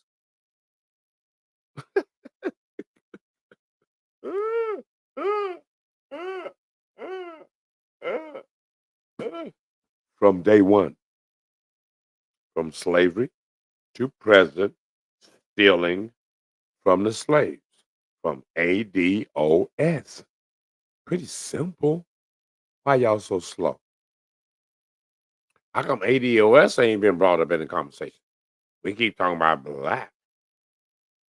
Well, last I remember, colors ain't the same as blacks. Because, see, colors come from slavery. Blacks could have come from anywhere. There's a difference. Y'all want to roll with blacks because it'd be like, oh, I got a big old group over here. Ooh, look at all us here blacks. No, you need your group. If it's a small little group, you get more. You get more concentration. If it's a small little group, you don't want to be a big, gigantic, what's all inclusive group. What is wrong with you? Shoot. Oh my God. Get your congressman, whoever it is that you guys sent down to DC, and you realize that they're all just puppets. I feel like we're watching a performance, and who can say the most outrageous thing. The Republicans don't want to sign this because they want, slavery and they want you back in change. The Democrats don't want to sign this because hold on. they want grandma to die, whatever it is. Hold on. They want slavery. Can we get to the reparation part, though? See how they tap dance around?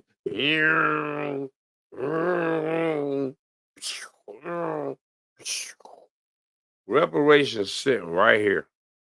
I'm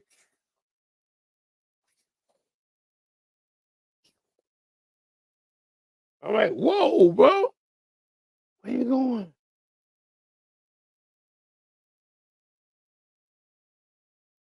You're watching just. Wait a minute, hold on. Before we go any damn further, I am going to need this extraordinary blow by blow, extremely entertaining, I might add, reaction of all reactions ever to go viral. It's only fair.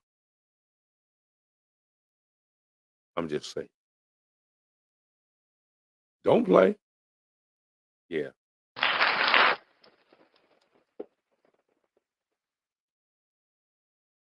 Where y'all been? But y'all on opioids? All of a sudden.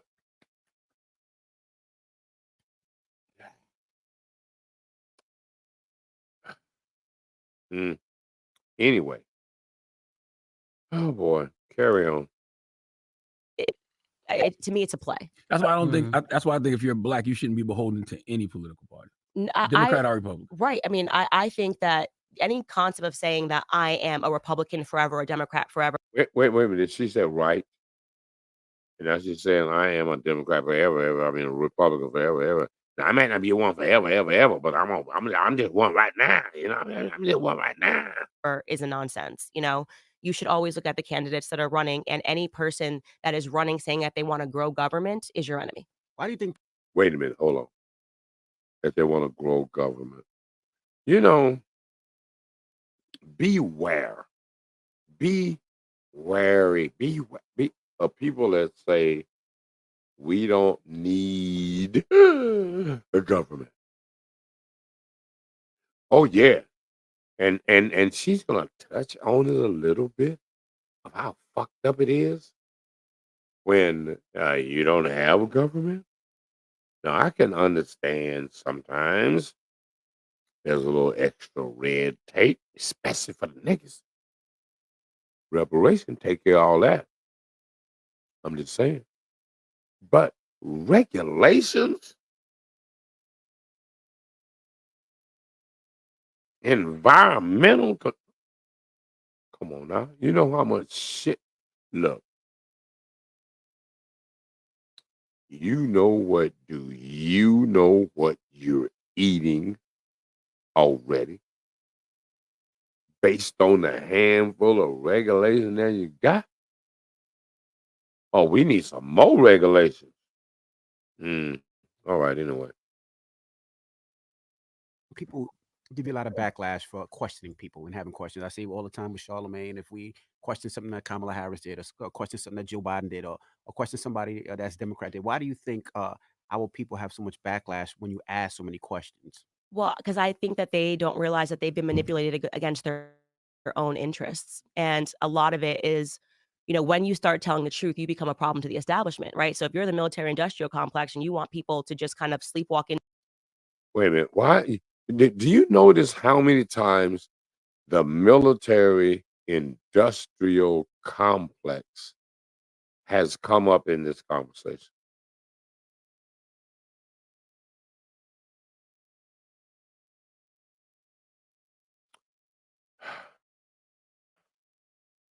Talk Into another about it. war. And I'm sitting here telling you that, Pentagon just can't keep finding the trillions of dollars that they send overseas. They've got this budget and they're sending all this money to Ukraine. And then they say, oh, we don't know where all the money went. It's being laundered and it's being sent back to a very small group of powerful people.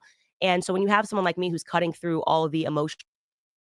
The money is being laundered.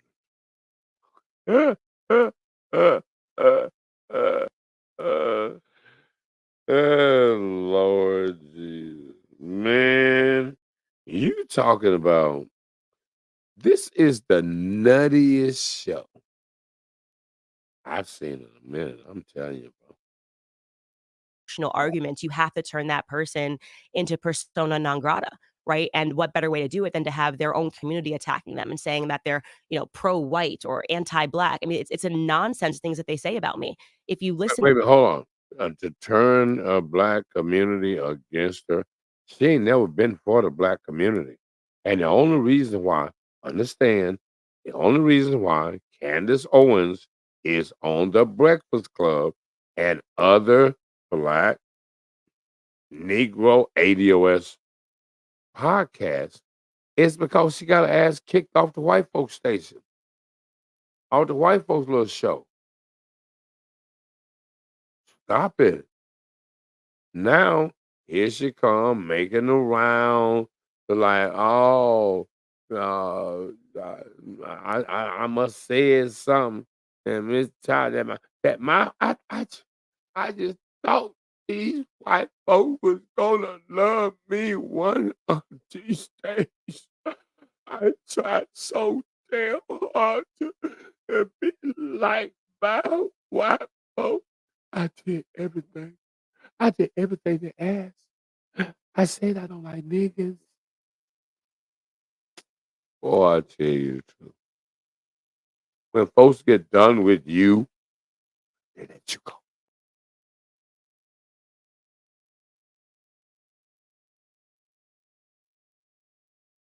When you don't do that much anyway.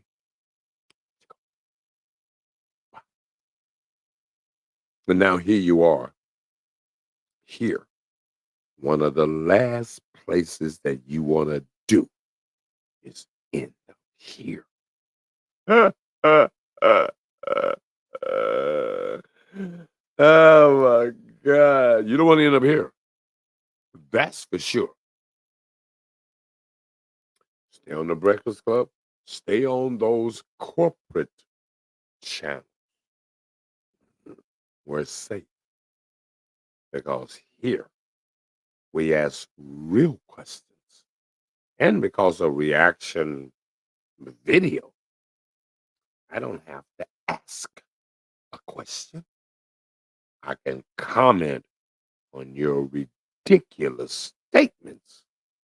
Oh, this is so easy. To what I'm actually saying, I'm sitting here providing a blueprint for Black Americans to get ahead because it's time. Okay, it's time. Oh, wait, hold on. A blueprint for Black people to get ahead and reparation ain't been said. Oh, okay. All right, all right, all right. Hold on. This is the kind of shit that make you want to go.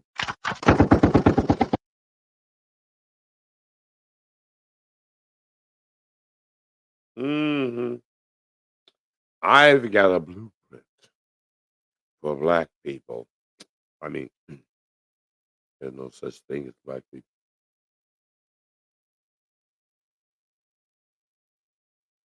Hey, hey.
We've been doing this for a very long time in this country. Black America, wake up, okay? They don't like you. They don't like us, okay? There's So you're not not anti-black. They is America has government. They is yes. government, correct. America. Yeah, Yeah. like the government, the American government.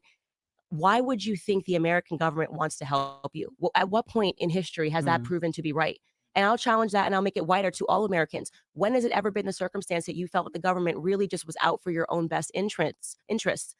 Think of them as a corporation. They want to grow themselves. They want new departments, bigger departments, larger budgets like any other corporation would want. And they never want to leave DC because we don't have term limits, which we should have, right? If we had term limits and said you can only serve for 4 years, well, then guess what they would be doing for those 4 years? Trying to shrink government because they'd have to come back out and be us, right? When you look at the way that your tax dollars are being spent, you should be outraged. You should be angry, but stop thinking that the enemy is, they constantly have us arguing against each other, women versus men, black versus white, It's a nonsense. The reason why they want us constantly warring is because it distracts from all of us coming together and taking a look at who the real criminals are. And the real criminals are this small group, this small cadre of powerful people that I think we're virtually all still on a plantation. They just made it look nice. You got a nice chair. We got nice chairs here. But I think we're all still on a plantation. Shut up. It's for the baby shower. So is this the reason why I haven't really heard you pushing people to vote for any particular candidate this go around? Yeah, well, I mean, I'm very clear about the fact I let everything play out, but I absolutely love Vivek Ramaswamy. Obviously, he's not running anymore, but his ideas and his laser sharp focus on what the actual issues were, I thought he was absolutely brilliant. I'm obviously voting for Trump. We were all doing better under Trump. It's that simple. I don't care what else they have to say, the libels, the smears. I get it. You do it to me. So I just don't even pay attention. I actually find it to be quite boring now, What economically, what were the reasons? Because, you said that, you didn't like that Republicans were giving out money during 2020. Both. They were just giving out money during COVID. It was crazy. But that's what a lot of people loved. They loved the stimulus checks. They loved the PPP. So when you say you were doing better under Trump, that's what people point to. But look at the circumstances it took for that to happen. We don't want to have to go through another pandemic in order to get that money. Yeah, but the point is that should provide to you a lesson in how the government works, because people weren't even thinking ahead. You're like, yeah, I'm getting this free check. So I'm not going to work, again, incentivizing poor behavior. What ended up happening was a lot of the mom and pop stores closed, right? A lot of businesses actually had to fold because they couldn't sustain it under the economic environment. They just couldn't thrive. Employees did not want to go to work. It was crazy. And so what ends up happening is the individuals get weaker and the corporations got bigger, right? Only the corporations could have survived in that environment, which is what unfortunately ended up happening. And then we put our own selves on the hook to be taxed into oblivion, to keep paying into this ridiculous thing that we agreed to pay into. It would have been much better for us to instead say, I'm happy to work. I don't want your small check. I want you to stop taking tax dollars from me.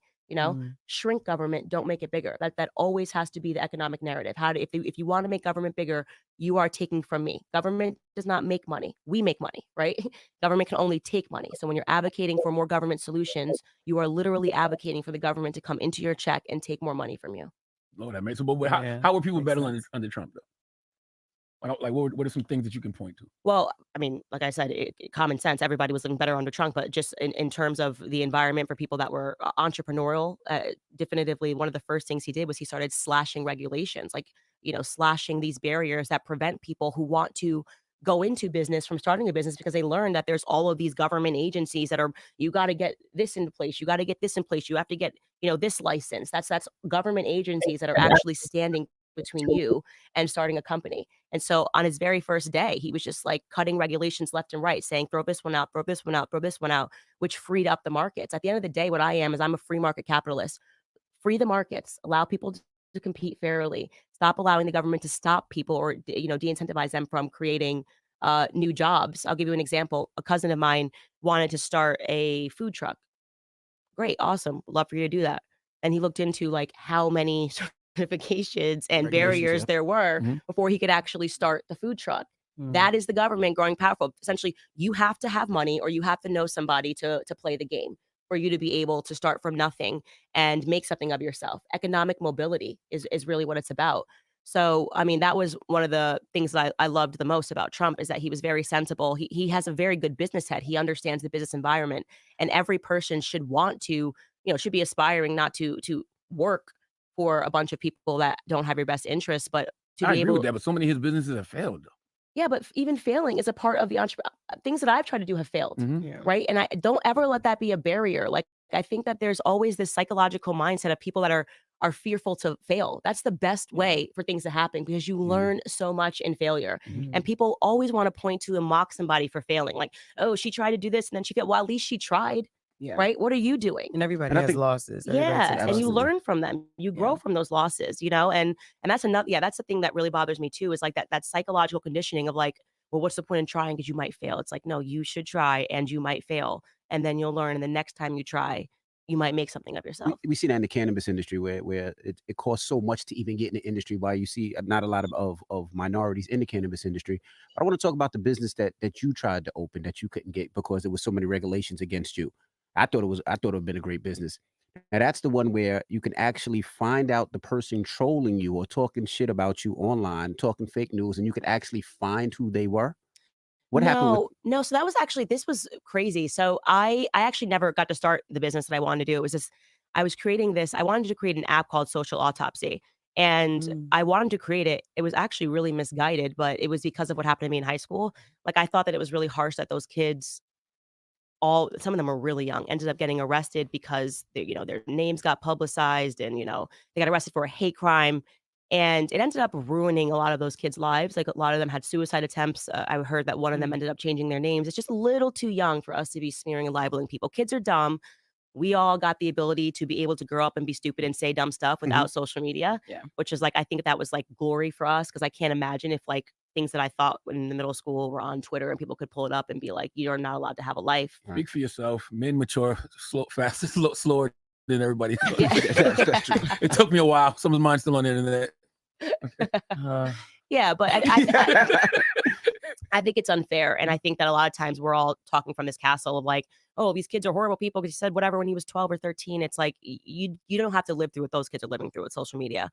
But I wanted to create this app that would help them because rather than them having to get like arrested for saying something, like there could maybe be like a school could, make it a part of their academic record or something else. It was extremely misguided, but my heart was in the right place. But before I could even launch it, I put up a Kickstarter because I didn't have money to fund it. The Kickstarter got taken down because they said that this would be doxing, and it was actually a really wild situation. But yeah, it was just I was kickstarting a fund for it, but I'm glad it didn't take off because now I realize why people think that it would have been really bad for free speech if that had happened. Why? Well, they think, now when you look at this environment and see how people are treated when they say one thing 10 years ago, could you imagine if there was a whole app that had that? It would have been used for evil. It really Yeah. would have been used for evil. I want to go back to something you said earlier because I know a lot of people will hear you say, well, Candace, you're speaking a lot about, the black family, but then you married a white man. Yeah, Dr. Umar would have a huge problem with that. Yeah. Are you familiar with Dr. Umar? I have heard of him. I have not listened to him, I'll be honest. What is his argument, actually, if you could just repurpose his argument He for me? feels Everything black. No. Yeah. Yes, it is. Every damn No, thing. he feels black men should be with black women because when you're talking about it from an economic standpoint, you want to grow the wealth as a black family.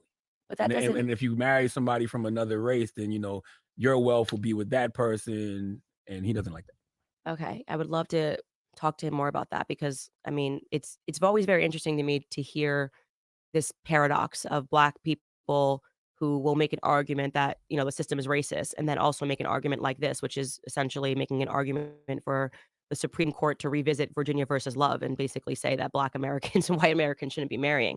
I think the greatest thing ever is when people come together on the basis of who they love and get married. For me personally, I never thought of my husband as a race. It's just very interesting to me that see people go, she's married to a white man. When I look at my kids, I'm not like, oh, my kids are mixed. I married the person that it made the most sense for me to marry. I have a mind that is just, if you even knew half the things that I'm thinking about, the stuff that I'm reading, just go, go, go, go, go all the time. It's difficult for me to find. It was difficult for me to find a partner that was a challenge to me. The challenge that I needed, whether you want to say like an academic challenge, whatever it is, with my same interests. It just was. What you will know, a lot of times people think that when people come together, it's because of how they look. Actually, I actually read this in a Thomas Sowell book, or maybe it was a Shelby Steele book. People tend to marry their IQ which is interesting. Mm. You think like if you see two Black people together, oh, it's because they are two Black people, but actually they are probably better matched based on their IQ. I fell in love with my husband just because I think he is one of the most brilliant people ever. I love him very much. The stuff that we talk about, I'm like, there is no other person that I could have married. We have 3 beautiful children who are growing up in an environment that I am just so happy that I was able to, what every parent wants, to give your children better than you had, and that's all I can say. I'm just the luckiest person in the entire world. How was he gonna feel about you not finding him attractive and just liking him for his mind? What do Oh you my God. What? He got the smear already ready for the journalists that are listening. Candace says What the her husband hell? is not. It was a bonus that I also think that he is beautiful and gorgeous and handsome, but it really.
All right, y'all. What I'm gonna have to do is right now, I'm gonna shut this right down. You know what I'm gonna do? I'm gonna give y'all a part 2 to this right here. Because at the end of the day, these conversations with people like the Breakfast Club, these people they've had Kamala on their show. This guy went to night school. These people are not qualified to have conversations about these kind of social, political issues that concern Black people. Till next time, y'all know who it is. Radical Mike and What's Up, Radical Mike Show. I gotta go. Ew, bye.